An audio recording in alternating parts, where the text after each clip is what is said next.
Okay. The founding fathers gave birth to the United States of America. Starting with the 13 colonies, they shaped an union of states inside which every free man would be able to provide a decent living for his family and practice his own religion.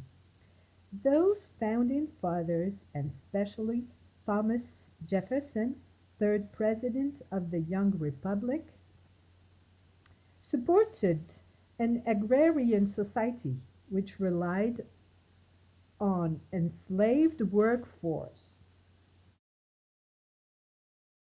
But how could the Constitution say that all men are created equal and in the same time condone slavery?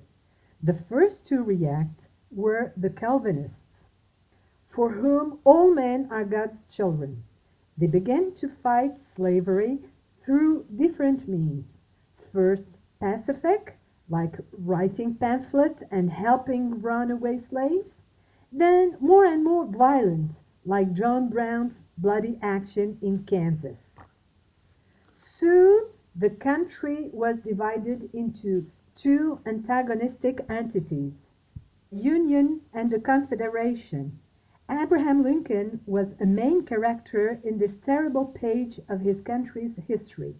He needed all his courage, his political intelligence, and his shrewdness to reunite the country. He finally succeeded, even though he paid the highest price. But the United States, as we know them, were reborn. Nobody could have predicted Abraham Lincoln's extraordinary destiny.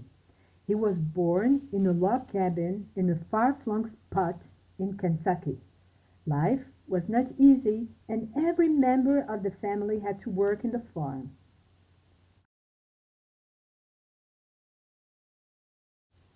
Young Abraham fiercely hated working in the fields.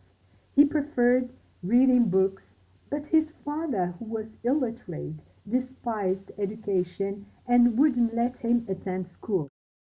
Young Lincoln was ferociously curious and eager to learn.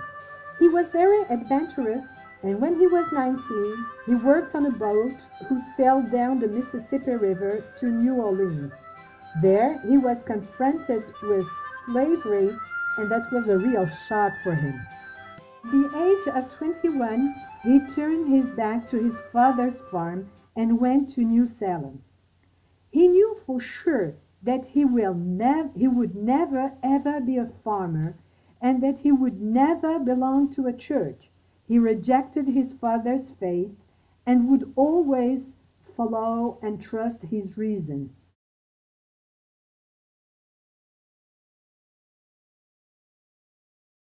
In New Salem, he wanted to be part of the rise of the industrialization of the country, the premises of commerce, the beginning of the 19th century capitalism.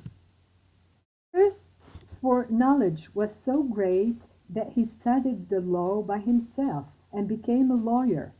His real ambition was to be a driving force of the political field, and law provided him with an access to it.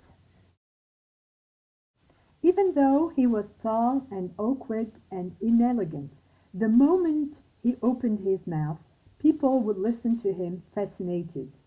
He had always loved words and rhetoric, and he knew the power of speeches. He knew how to make people listen and follow him in his reasoning. He became a promising local political figure. After the death of his fiancée, he went to Springfield, state capital of Illinois, the only place where he would fulfill his ambition. In Springfield, he married Mary Ann Todd, a rich young woman from a well-acquainted family. That was his first step in the political world. He became a congressman in Illinois Assembly and began to be known on the national level. At that time, Kansas had just joined the Union. Fiery debates raged all over the country.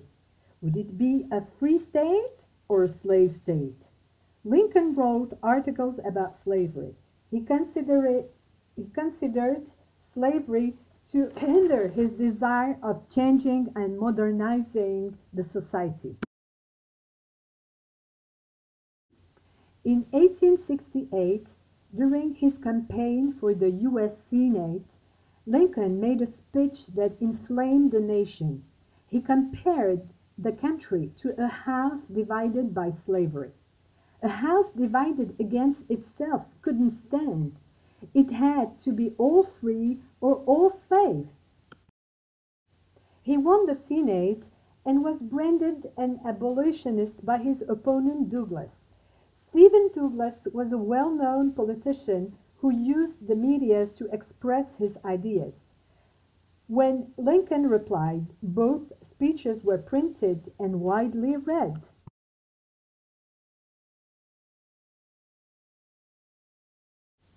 Lincoln became more and more known and finally was chosen as a candidate for presidency.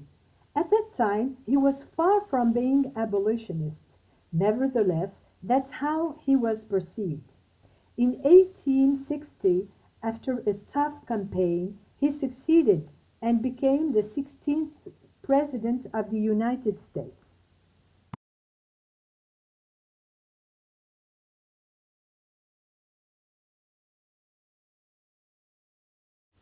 The moment he was elected, 11 southern states seceded. The first one was South Carolina. Those states created a confederation of states. Lincoln was president of a fragmented nation, a nation that maybe wouldn't exist anymore. America was at war with itself. Lincoln desperately wanted the Union, and to achieve it, he needed a military victory over the Confederate Army led by General Lee. During the first years of the war, far from being overwhelmed by the Northern Army, the Southern Army was consistently victorious. The Northern generals were either incompetent or hesitant. Finally, Lincoln chose Ulysses Grant.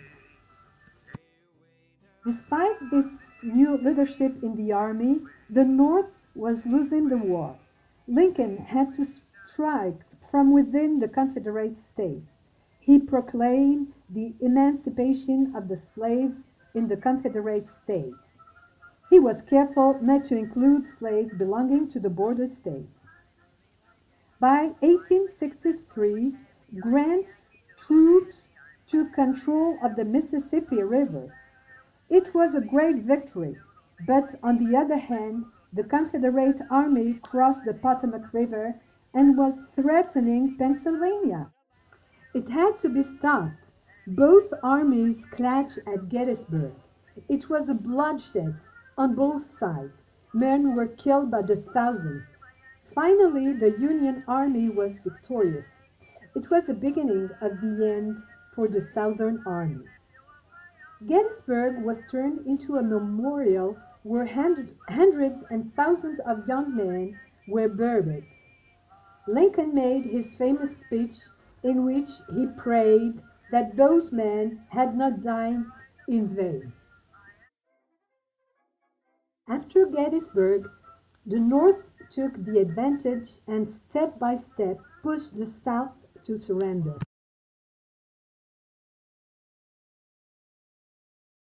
After the end of the war, Lincoln was reelected for a second term.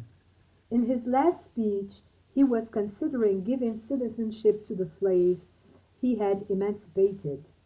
That was too much for John Wilkes Booth, a Confederate supporter.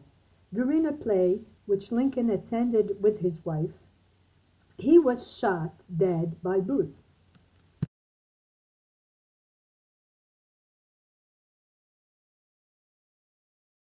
Abraham Lincoln left a broken country which has lost its sons, its wealth, its confidence in the future.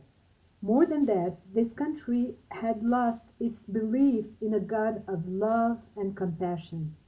What sin had they committed that God would allow such a slaughter. For Abraham Lincoln, this sin had been slavery.